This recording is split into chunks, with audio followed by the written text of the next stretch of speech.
2017년 10월 21일, 도쿄 하치오지에 사는 23살의 여성이 사라졌습니다.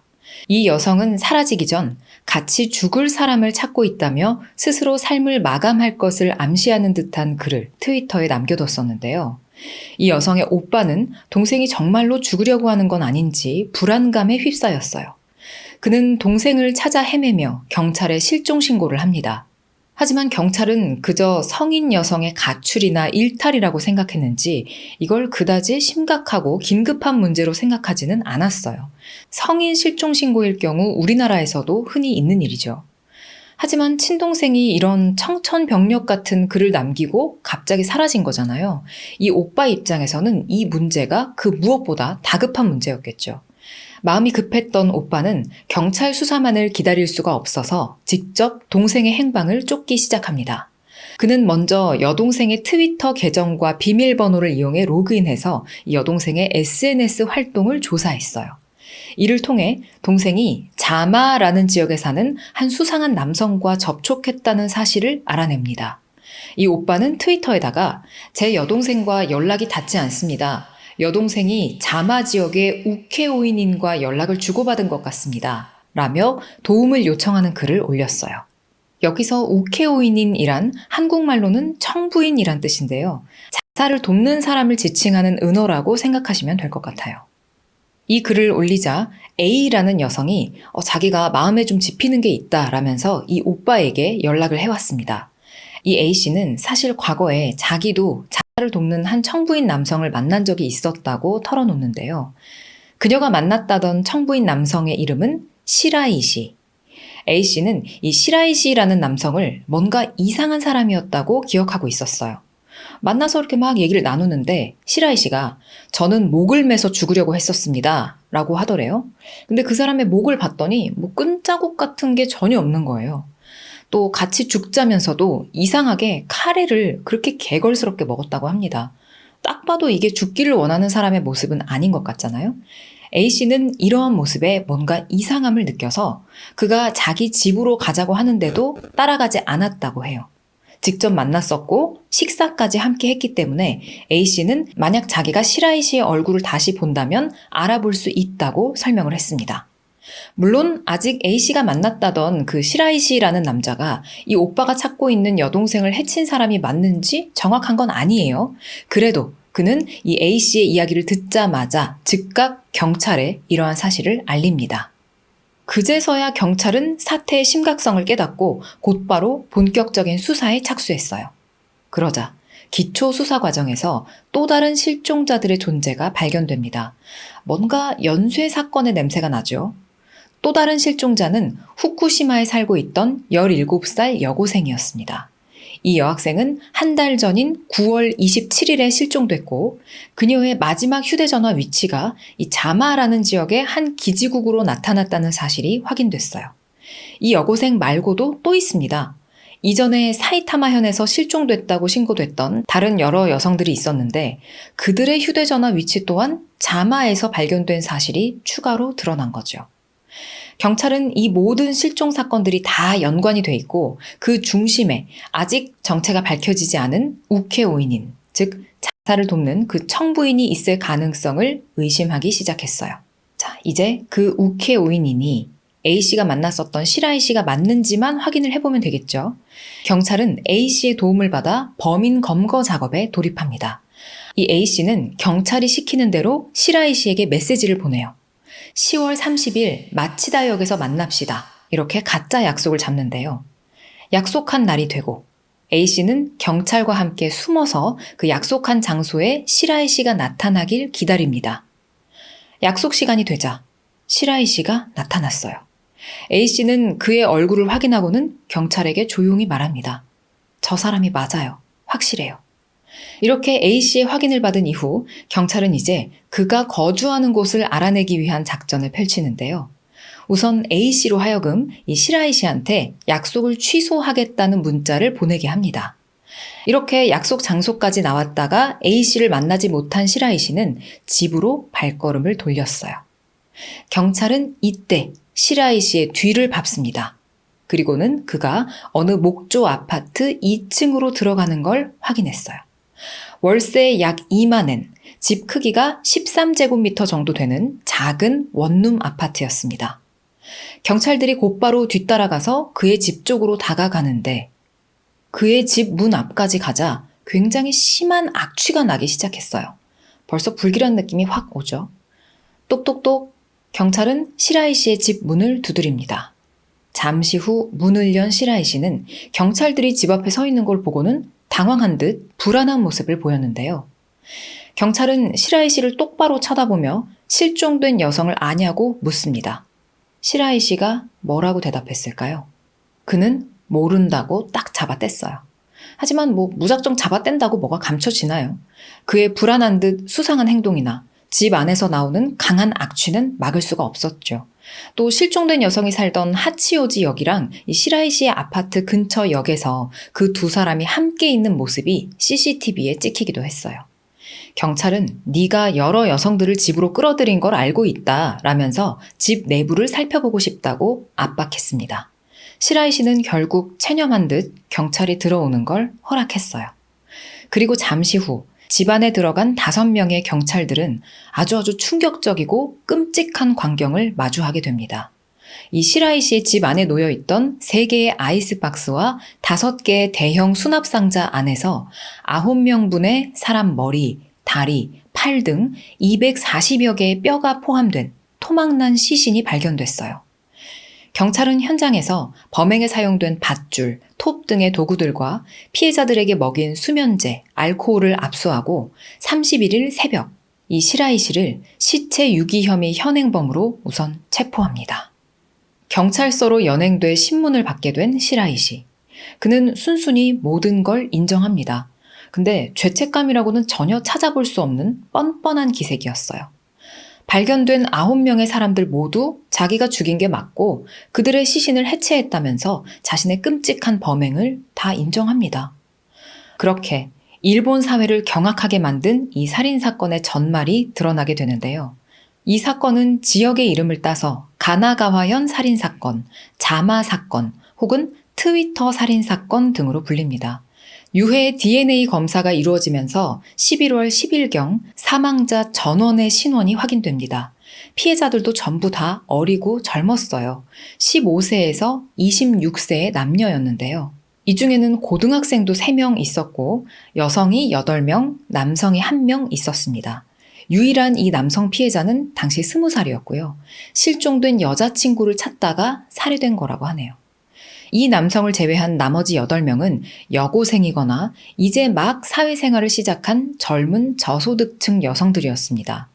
이들은 또래들로부터 집단 괴롭힘을 당하거나 끝없는 초과 근무에 시달리는 등 여러 가지 이유로 힘들어하다가 결국 온라인에 자살 의사를 게시했고 이를 통해 범인 시라이 씨와 만나게 된 거였어요.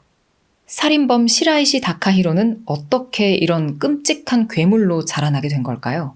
그리고 어떻게 이 2달이라는 짧은 기간 안에 9명이나 죽이게 된 걸까요?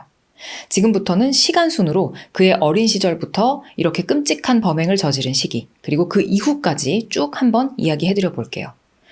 시라이 씨는 1990년 도쿄도 마치다시에서 태어났습니다. 이후 그의 가족은 이 시라이 씨의 여동생이 태어난 지 얼마 되지 않아서 가나가와현 자마시로 이주를 했어요. 어릴 적 시라이 씨는 조용하며 순종적이었고 여느 아이들처럼 비디오 게임을 좋아했습니다.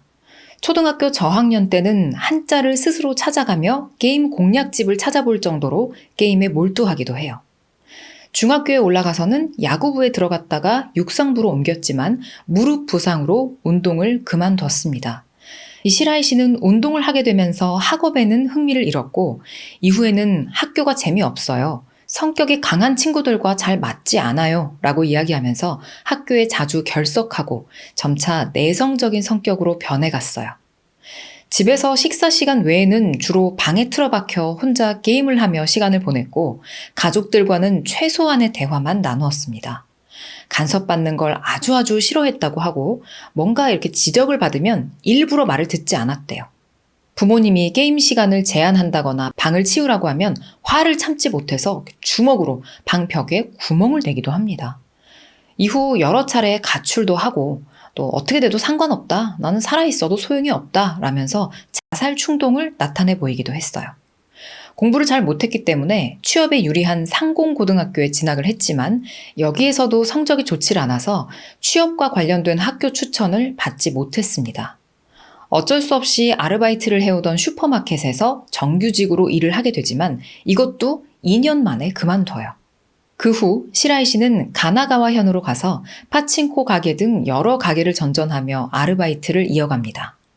2015년 25살이 된 시라이 씨는 가나가와를 떠나 도쿄로 돌아왔어요. 그리고 신주쿠 가부키초의 유흥가에서 일을 시작합니다. 그는 여성들을 유흥업소로 유인하는 일종의 어떤 스카우트맨으로 일을 하면서 커미션을 받는데요. 하지만 2017년 2월 불법적인 유흥업소의 여성을 알선한 직업안정법 위반 혐의로 경찰에 체포되고 맙니다. 이후 보석으로 풀려나 재판을 기다리게 되는데 이 시기에 시라이 씨는 고향인 자마시로 돌아와서 택배 창고 일을 하게 돼요. 하지만 이미 망가질 대로 망가진 인생인데 이렇게 의욕적으로 성실하게 사라지지가 않았겠죠. 시라이 씨는 내 삶에는 의미가 없다 라면서 하루빨리 이런 삶에서 벗어날 방법을 찾기 시작했습니다. 그는 평소 여성들에 대해 가지고 있던 자신의 성적 욕구를 해결하고 그와 동시에 금전적인 이득도 챙길 수 있는 방법을 고민했어요. 시라이 씨는 과거 가부키초에서 유흥을 즐겼던 경험을 통해 아주 악랄한 생각을 한 가지 하게 됩니다. 삶에 대한 의지가 없는, 즉 자살을 생각하고 있는 여성은 통제하기가 더 쉽더라. 이 사실을 떠올린 시라이 씨는 그런 여성들의 취약한 심리 상태를 잘만 이용하면 쉽게 돈을 벌면서 자기의 성적 욕구까지 해결할 수 있을 거라는 결론에 다다릅니다. 2017년 3월 시라이 씨는 현재의 X, 당시 트위터에다가 새 계정을 개설했어요. 그리고 자신의 프로필에 정말 고통스러운 사람들을 돕고 싶습니다. 언제든지 DM 부탁드려요 라고 적어둡니다. 이때부터 그는 자살을 생각하는 여성들을 끌어들이기 위해서 이 자살 관련 정보를 수집하고 글을 올리기 시작했어요. 또 인터넷을 돌아다니며 죽고 싶다라거나 외롭다라고 말하는 자살 충동을 가진 여성들을 찾습니다. 시라이 씨는 이렇게 자신의 표적을 발견하면 그들에게 직접 개인 메시지를 보내고 전화 통화도 하면서 대화를 시도했어요. 그가 이렇게 살고 있을 때 전에 기소됐던 직업안정법 위반 혐의에 대해서 징역 1년 2개월에 집행유예 3년이 선고됩니다. 이후 시라이 씨는 아르바이트를 그만두면서 실업자가 됐고 더더욱 이 일, 즉 자살 관련해서 글을 올리고 취약한 심리 상태에 처한 여성들을 찾아다니는데 집중하기 시작했죠. 그렇게 1명, 2명으로 시작해 무려 9명까지 죽이게 된 거였습니다. 첫 번째 피해자는 가나가와현에 사는 21살의 여성이었는데요. 어느 날 그녀는 트위터에 살고 싶지 않다는 내용의 글을 올렸어요. 이 글을 찾아낸 시라이 씨는 그녀를 만나 고민을 들어주면서 죽지 말라고 자살을 만류했습니다. 기억하시죠? 그가 이 짓을 하게 된 이유, 원래의 목적은 성적 욕구 해결과 금전적 이득이었잖아요. 그는 이 여성에게 동거를 제안하고 그녀의 몸을 탐한 후 아파트 임대 비용으로 51만 엔을 빌렸습니다. 이렇게 성적 욕구 해결과 금전적 이득이라는 목적을 달성한 시라이 씨는 본색을 드러냈어요. 돈은 갚지 않았고요. 자신의 범행이 드러나는 걸 막을 생각에만 치중합니다. 어떻게 하냐면 이 여성한테 너 주변 사람들한테 사라지겠다라고 이야기하고 휴대폰도 저기 바다에다 버리고 와. 이렇게 지시를 했어요. 나중에 이 여성이 실종됐을 때 가족들이 그녀가 자발적으로 사라졌다고 믿게 하려고 위장을 시도한 거죠. 그리고 미리 인터넷을 통해 죽은 사람의 몸을 해체하는 방법을 검색하고 톱과 칼 그리고 아이스박스 등 필요한 물건들을 준비합니다. 이후 여성이 아파트로 돌아오자 미리 계획했던 대로 그녀를 살해했어요. 첫 범행 이후 시라이 씨는 생각합니다. 이게 되네. 그는 같은 범행을 계속하기로 결심합니다. 그렇게 2017년 8월부터 10월까지 약 2달간 그는 총 9명을 죽인 거죠. 10월 6일 시라이 씨가 이미 7명의 사람을 살해하고 그들의 시신을 훼손했을 때 또 한 명의 여성이 이 시라이 씨와 SNS를 통해 메시지를 주고받게 됩니다. 이 여성은 일본 북부의 아키타현에 살고 있었는데요. 그녀는 2017년 여름 내내 남편의 외도로 고민을 하다가 극단적 선택을 하기로 결심하고 SNS에 함께할 사람을 모집하는 글을 올렸습니다.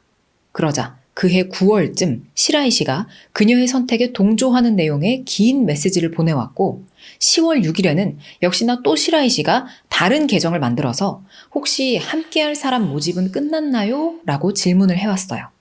이때 이 여성은 네, 이미 다 결정이 됐습니다. 라고 답장을 보냈는데요. 이미 7명을 죽이고 또 다른 희생자를 찾고 있었던 시라이 씨는 그럼 혹시 기회가 다시 온다면 그때 꼭 불러주세요. 라며 일단은 물러섰어요. 이렇게 시라이 씨는 본인이 사람을 모집하기도 하고 이런 식으로 다른 사람들의 모임에 참여하는 형태로 범행 대상을 물색하기도 합니다. 다행히 이때 이 여성은 나쁜 선택을 하지 않고 살아남았어요. 그녀는 후에 혹시 나도 그때 시라이 씨를 만나게 됐더라면 피해자가 됐을지도 모른다라고 말했습니다. 시라이 씨는 타겟을 발견하면 그들을 자기 집으로 유인한 후에 성폭행하고 살해하는 걸 반복합니다. 그가 사는 아파트 내에는 복층 공간이 있었는데요.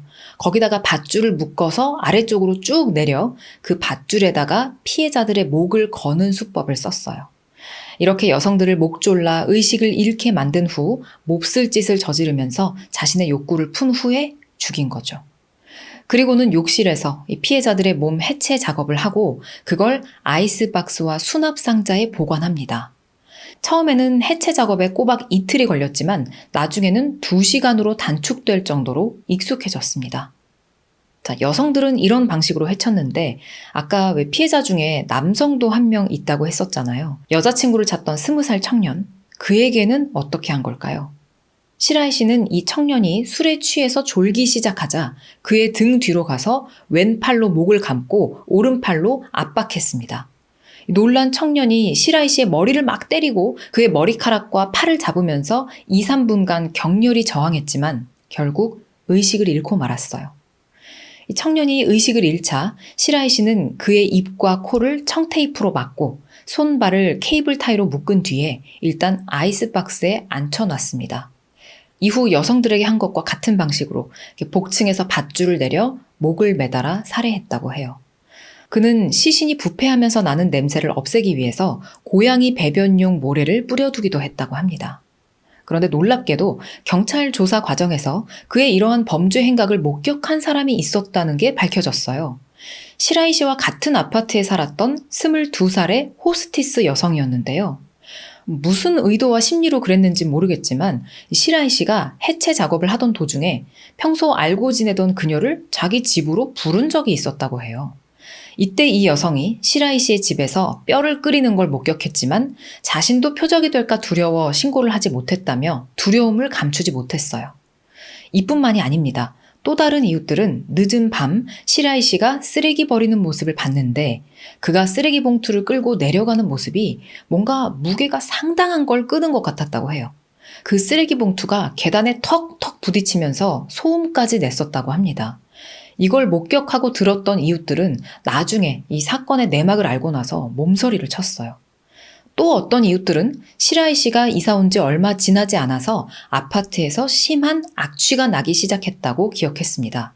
시라이 씨의 옆집에 거주하는 한 40대 남성은 아파트 복도에 환풍기가 있었는데 꼭 그 집 앞을 지날 때마다 악취가 났다. 정말 한 번도 맡아본 적이 없는 강렬한 냄새였다. 라고 진술하기도 했고요. 또 다른 아파트 주민은 2주 전쯤 시라이 씨의 집 앞쪽 복도를 청소하고 있었는데 그가 문을 열고 나오더니 무슨 일이시냐고, 뭐 하시는 거냐고 하면서 민감한 반응을 보였었다고 말했습니다. 시라이 씨는 표정이 늘 좋지 않고 어두운 인상이었다라고 기억하는 사람도 있었어요. 이렇게 여러 주민들이 이미 이상한 낌새를 차리고 있었던 거죠. 하지만 의외로 그에 대해서 좋게 기억하고 있는 사람들도 꽤 있었습니다. 한 주민은 그 시라이 씨하고 얘기를 나눈 적이 있었는데 정말 밝고 좋은 인상만 받았었다라면서 이렇게 잔혹한 사건을 일으킬 사람으로 보이진 않았다며 충격과 놀라움을 드러냈습니다. 이 외에도 꽤 많은 사람들이 인사성 밝은 청년, 지극히 평범한 청년으로 그를 기억하고 있었어요. 심지어 어떤 이들은 여자들이 좋아할 만한 얼굴과 인상이었다라는 말도 했고요. 또 이 아파트에 사는 한 주부는 깔끔한 옷차림에 전혀 나쁜 인상이 아니었다라면서 뉴스를 보고 깜짝 놀랐다고 전했습니다. 사람들이 그에 대해서 어떻게 느꼈고 어떻게 평가를 했건 이제 이 시라이 씨의 범행 사실이 명백해졌기 때문에 벌을 받아야겠죠. 그런데 이 시라이 씨의 변호인은 그의 정신 문제를 주장합니다. 하지만 5달에 걸친 정신 감정 결과 시라이 씨에게 형사적 책임이 있다는 결론이 내려졌어요. 검찰은 그를 강제 성교, 강도 및 살인, 유해 훼손, 시체 유기 등의 혐의로 기소합니다. 2020년 9월 드디어 트위터 살인마 시라이시 다카히로의 재판이 시작됩니다. 충격적인 사건이었던 만큼 이 재판은 세간의 관심을 모았는데요. 재판 방청석은 고작 13석인데 600명 이상이 방청을 신청하기도 하고요. 또 어떤 날에는 방청석 16석에 435명이 신청을 하기도 합니다. 검찰은 시라이 씨의 범행 동기를 성적, 금전적 욕구 충족이라고 주장했어요. 이 시라이 씨가 피해 여성들을 성폭행하고 총 9명의 피해자를 살해한 뒤 그들의 소지품까지 빼앗아 생계를 이어왔다며 범행이 극도로 잔인하고 계획적인 데다 오로지 자기 욕구만을 충족시키기 위한 극히 이기적인 행동이었다고 비난했습니다. 특히 범행 전 미리 인터넷에서 살해 방법과 신체 해체 방법을 조사하고 필요한 도구들을 준비했다는 점에서 분명한 계획 범죄라는 걸 강조했어요. 또한 검찰은 피해자들이 비록 자살하겠다는 의사를 표명하긴 했지만 그것이 누군가로부터 살해를 당해도 좋다고 동의한 것은 아니라며 시라이 씨가 피해자들을 갑작스럽게 또 강제로 살해한 것이라고 주장했습니다. 바로 이 부분이 재판의 가장 뜨거운 쟁점이 됐어요. 피해자들이 원래 죽으려고 했던 사람들이었기 때문이죠. 시라이 씨의 변호인은 피해자들이 자살 의사를 먼저 보였었다는 점을 근거로 들면서 어쨌든 죽기를 바라는 마음과 동의가 있었던 것 아니냐. 따라서 이건 살인죄가 아니고 승낙살인, 즉 촉탁살인죄가 적용돼야 한다고 주장했어요. 특히 피해자 일부가 스스로 수면 유도제를 마신 점을 언급하면서 피해자에게도 스스로의 죽음에 일정 부분 책임이 있는 것처럼 얘기를 하기도 합니다. 그런데 아이러니하게도 이 피고인 시라이 씨는 자기를 변호하는 변호사가 아니고 검찰의 주장이 맞다고 동조하기도 했어요. 맞다. 피해자들로부터 내가 그들을 죽여도 된다는 데 대한 동의를 받은 건 아니다. 그러면서 자신의 변호인과 대립하는 모습도 보였죠. 좀 희한하죠? 그러니까 시라이 씨는 자기가 생각한 어떤 재판의 방향이 있었는데 변호인이 승낙살인죄 쪽으로 이야기를 펼쳐나가니까 그게 마음에 안 들었던 모양이에요. 그래서 검찰이 아니고 자기 변호인의 질문에 답변을 거부하기도 합니다. 결국 시라이 씨는 증언대에 서서 뻔뻔한 태도로 기소 내용을 모두 인정해버려요. 그는 자신의 범행 기간을 아무 것에도 얽매이지 않는 자유로운 생활이었다. 나의 인생 중 최고의 2개월이었다 라고 표현하기도 합니다. 피해자들이 죽은 후에 그 해체 작업을 할 때 피해자들의 얼굴을 보면서 죽을 때 이런 얼굴을 하는구나 라고 생각을 하면서도 미안한 감정 따위는 전혀 없었다고 진술하면서 끝까지 죄책감이 하나도 없는 모습을 보였어요. 뿐만 아니라 검찰이 모두 진술을 할 때 팔짱을 끼거나 앉은 상태에서 이렇게 다리를 쭉 펴는 등 불성실한 자세로 재판에 임했다고 합니다. 언론사의 면회 취재 요청이 들어왔을 때도 사건 관련 내용은 돈 주면 말해줄게요 라거나 음식 넣어주면 취재에 응할게요 라는 등 아주 뻔뻔한 태도를 보였다고 해요. 결국 검찰은 범행의 악질성과 피해의 중대성, 범인의 냉혹한 태도를 근거로 시라이 씨에게 사형을 구형했습니다. 반면 변호인은 끝까지 피해자들이 자살을 원했던 것이라며 사형만은 피해달라고 요청했어요. 재판 결과는 어떻게 나왔을까요? 2020년 12월 15일 3개월간의 재판 끝에 재판부는 피해자 중에 누구도 묵시적 동의를 포함해 살해당하는 것에 동의하지 않았다며 시라이 씨는 철저한 준비를 한 뒤 범행을 저질렀고 증거인멸을 시도하는 등 일관된 행동을 취하고 있어 정신장애를 인정할 수도 없다고 밝혔습니다. 그러면서 9명이나 되는 젊고 고귀한 생명을 앗아간 결과는 매우 중대하며 이들은 사자로서의 존엄성도 짓밟혔다. 피고는 SNS를 통해 고민을 안고 정신적으로 약해진 것 같은 여성을 노려 교묘하게 속인 후 돌연 이들을 덮쳐 살해했다고 질타했습니다. 결국 시라이 씨에게 사형 선고가 내려졌어요. 1심에서 사형이 선고되자 변호사가 판결에 불복하고 도쿄 고등재판소에 항소했지만 시라이 씨 본인이 더 이상 재판을 질질 끄는 것보다 그냥 빨리 끝내서 평온한 생활을 하고 싶다라며 항소를 취하했고 결국 이듬해 1월 사형이 확정됐어요. 이 사형 선고를 받더라도 이게 집행되지 않는 경우가 꽤 많잖아요.